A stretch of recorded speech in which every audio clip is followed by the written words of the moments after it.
Hoy vamos a ver la hemostasia. Básicamente se define como una detención del flujo sanguíneo y va a estar regulada por dos sistemas muy importantes, los sistemas activadores y los sistemas inhibidores. Básicamente los dos tratan de mantener la fluidez de la sangre y evitar que la sangre salga del compartimento vascular, es decir, que este flujo laminar que lleva la sangre se salga hacia el espacio extracelular. Recordemos que el endotelio vascular va a estar fenestrado, pero estas fenestras no son tan grandes como para permitir que los eritrocitos o hematíes se fuguen hacia el líquido extracelular. En condiciones normales, se va a sellar el vaso sanguíneo cuando se requiera la hemostasia y va a evitarse que se pierda sangre o el proceso hemorrágico. Pero en condiciones patológicas, la coagulación de la sangre va a ser inapropiada o, en otras palabras, es insuficiente como para detener el flujo de sangre hacia el espacio extravascular. De tal manera que vamos a tener dos alteraciones importantes en la hemostasia, las trombóticas y las hemorrágicas. En el caso de las trombóticas, van a ser la formación inadecuada de coágulos dentro del sistema vascular, como algunas enfermedades que ustedes conocen, como la trombosis venosa profunda. En el caso de las hemorrágicas, va a ser la incapacidad de la sangre para coagularse en respuesta a un estímulo apropiado. En ese caso podemos tener principalmente alteraciones hemorrágicas hereditarias, como enfermedades que veremos más adelante. De tal forma que se puede dividir en tres etapas el periodo de la hemostasia. La primera, y no menos importante, va a ser la constricción vascular, o también conocida como la vasoconstricción. Básicamente esto se refiere a que va a haber un espasmo a nivel de la vasculatura para producir vasoconstricción y con ello reducir el flujo sanguíneo. Este fenómeno es transitorio y dura de minutos u horas. ¿Cómo va a iniciar esto? Va a haber alguna lesión endotelial, como lo podemos ver aquí en el dibujo. De una u otra forma se va a lesionar toda esa parte del endotelio y va a inducirse un espasmo vascular para que toda esta sangre que se está drenando deje de fluir por ahí. Pero esto se genera gracias a la activación de mecanismos tanto locales como humorales, como por ejemplo los reflejos nerviosos, la producción de tromboxanos y otros mediadores como la serotonina. A final de cuentas, todos estos nos van a producir vasoconstricción porque lo que queremos es que no se fugue tanta sangre y por eso disminuye la reducción o se disminuye el flujo sanguíneo.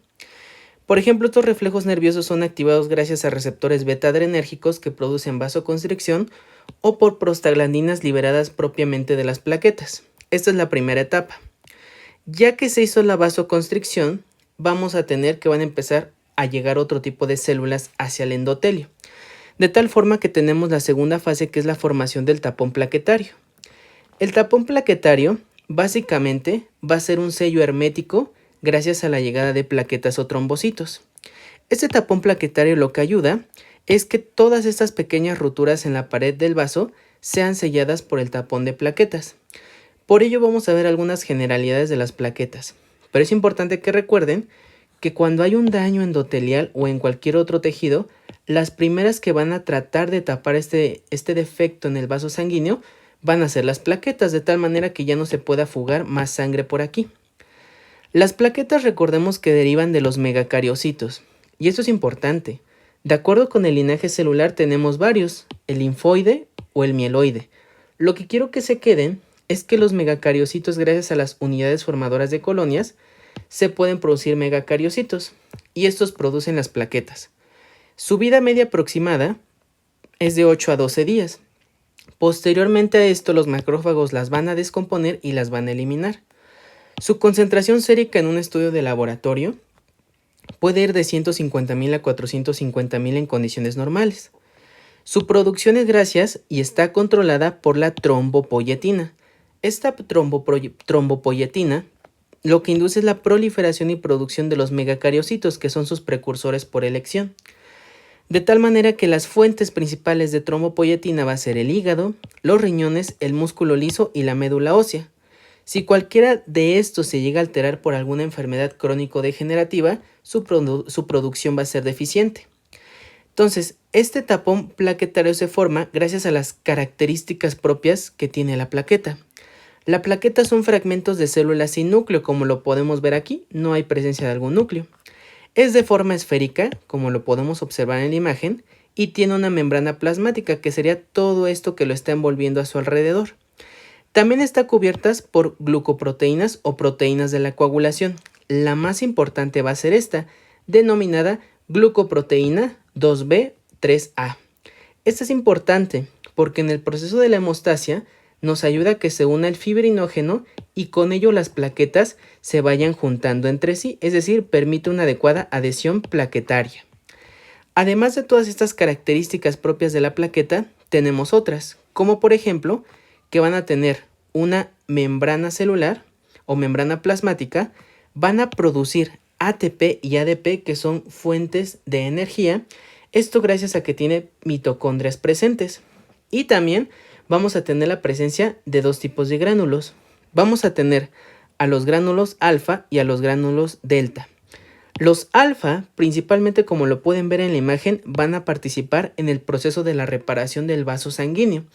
Esto es gracias a que entre muchas cosas que poseen, tienen factores de crecimiento. Entre los más importantes tenemos al factor de crecimiento derivado de plaquetas y tenemos al factor de crecimiento transformante alfa. Básicamente todos estos factores de crecimiento lo que hacen es reparación vascular y reparación a nivel tisular gracias a los fibroblastos, que son importantes para el proceso de reparación.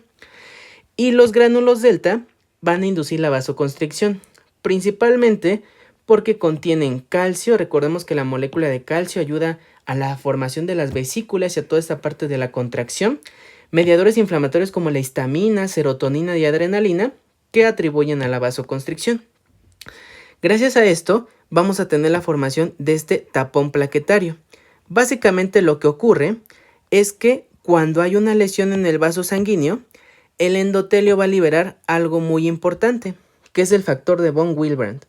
Este factor de von Willebrand, en condiciones normales, si lo queremos ver de esta manera, lo que va a producir o lo que va a ayudar es que se adhieran plaquetas gracias a que tiene la capacidad de captarlas. Entonces se va a unir a los receptores plaquetarios y van a causar adhesión de las plaquetas gracias a estas fibras de colágeno que se van a estar exponiendo en el vaso sanguíneo, en la pared vascular dañada. Además de este factor de von Willebrand que ayuda a la adhesión y a la agregación plaquetaria para que se forme el taponcito de plaquetas, vamos a tener la liberación de otros mediadores inflamatorios como son los tromboxanos y el ADP. El ADP recordemos que es un sustrato natural de energía, por lo que tanto hay adhesión de plaquetas como hay mediadores inflamatorios que tratan o atraen plaquetas adicionales conduciendo a una adecuada agregación plaquetaria. Esto es lo que ocurre en la segunda fase. En la tercera fase y no menos importante vamos a tener la coagulación sanguínea. De manera rápida y sencilla, lo único que quiero que recuerden es que tenemos dos sistemas principales, el sistema extrínseco y el sistema intrínseco. A final de cuentas, ambos nos van a llevar a lo mismo, que es la formación de este coágulo, que este coágulo va a ser insoluble, es decir, que no se va a quitar tan fácilmente. Esto lo podemos entender gracias a este pequeño recuadro que tengo aquí. El sistema intrínseco, al igual que el sistema extrínseco, se van a combinar. Se van a combinar porque gracias a sus cascadas de la coagulación propias de cada uno, que si recuerdan, vamos a utilizar calcio en este tipo de sistemas de coagulación. Y recordemos que las plaquetas, una de sus principales funciones es que tienen calcio o pueden inducir la liberación de calcio. Van a activar el factor 10. El factor 10 es un punto crítico en la coagulación porque gracias a él vamos a activar al factor 10 y esto se va a generar el factor 10A o factor 10 activado. Este factor 10 activado es importante porque gracias a esto van a formar al activador de la protrombina. La protrombina en condiciones normales no se activa, pero cuando se activa se convierte o pasa a la trombina. Y esta interacción es muy importante porque la trombina ayuda a convertir el fibrinógeno en fibrina. ¿Y por qué es importante convertir el fibrinógeno en fibrina? Porque gracias a estas haces de fibrina que se van a formar, va a pasar una fibrina monomérica, es decir, delgada si así lo queremos ver, a una fibrina con polímeros, es decir, va a generarse todas estas hebras de fibrina que van a crear al coágulo de sangre insoluble. Podemos llamarlo como el coágulo permanente o el coágulo final que va a estar tapando el sitio donde se dañó el endotelio. Todo esto es parte del sistema hemostático y aquí lo podemos ver de manera más detallada.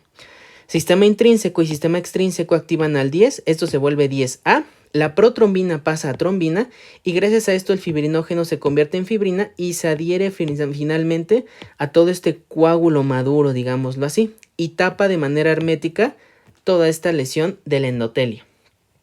Esto no acaba aquí, vamos a tener también una retracción del coágulo. Una vez que la fibrina ya se adherió a las paredes del endotelio, pocos minutos después, en condiciones normales, el coágulo se va a empezar a retraer aproximadamente en los primeros 20 a 60 minutos.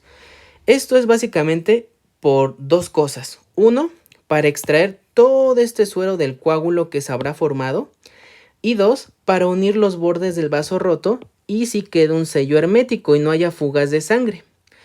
Las plaquetas se van a contraer gracias a que tienen filamentos de actina y de miosina, como lo veíamos en histología. Esto va a producir la retracción del coágulo y finalmente va a producir que la fibrina se inserta adecuadamente en todas estas fibras de colágeno y el sello sea hermético y no haya fuga de sangres. Finalmente vamos a tener a la última fase, que es la fase de la disolución o lisis del coágulo. Aquí básicamente lo que vamos a tratar de hacer es volver a restablecer el flujo de sangre y ocurra la reparación tisular. Entonces, el plasminógeno en condiciones que no haya sangrado o hemorragia está inactivo en la sangre. Sin embargo, el plasminógeno pasa a su forma activa gracias a que tenemos activadores tisulares del plasminógeno.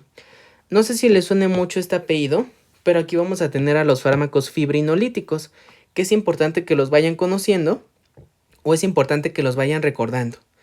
Estos activadores tisulares del plasminógeno, sobre todo los van a formar el endotelio vascular, el hígado y los riñones. De la misma manera, un paciente que tenga enfermedad renal, enfermedad hepática o algún trastorno a nivel de los vasos sanguíneos como las vasculitis, van a crear una deficiencia de los activadores tisulares del plasminógeno y por ende no van a poder romper este coágulo que se formó por un proceso de hemorragia. Esto los predispone a enfermedades como evento cerebrovascular o un infarto agudo al miocardio. Cuando ya tenemos la formación de plasmina, gracias a los activadores tisulares del plasminógeno que transformaron al plasminógeno en plasmina, la plasmina lo que hace es digerir las hebras de fibrina del coágulo. Como ya tenemos el coágulo que estaba maduro, llega la plasmina y lo que hace es romperlo, es decir, escindirlo. Y gracias a esto ya puede volver a restablecerse el flujo de la sangre. Esto es gracias porque pues la plasmina que está circulante pues se inactiva. Se inactiva por un inhibidor que se llama inhibidor de plasmina A2.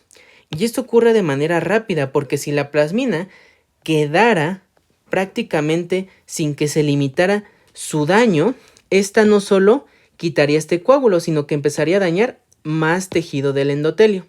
Sin embargo, se limita únicamente al proceso fibrinolítico del coágulo local gracias a este inhibidor de la plasmina A2 porque actúa de manera rápida.